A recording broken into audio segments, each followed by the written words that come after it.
Magandang araw bagong Pilipinas. Nananatiling mapayapa ang sitwasyon dito sa Senate Building sa Pasay City sa ikalawang araw ng impeachment trial ni VP Sara Duterte kasabay ng mahigpit na pagpapatupad ng seguridad ng Philippine National Police dito sa lugar. Sa kasalukuyan, tahimik ang paligid ng Senado at wala ring naitatalang kilos protesta o anumang aktibidad na maaaring makaapekto sa kaayusan at seguridad sa lugar. Ayon kay Police Colonel Ricardo Punzalan, Chief District Directorial Staff ng Southern Police District, generally peaceful ang ikalawang araw ng pagdinig at nananatiling maayos ang peace and order situation.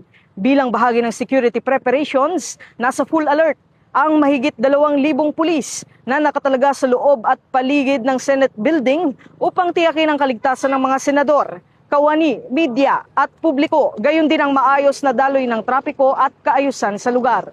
Patuloy namang minomonitor ng Philippine National Police ang sitwasyon at handang tumugon sa anumang insidente upang matiyak ang ligtas at mapayapang pagdaraos ng impeachment proceedings.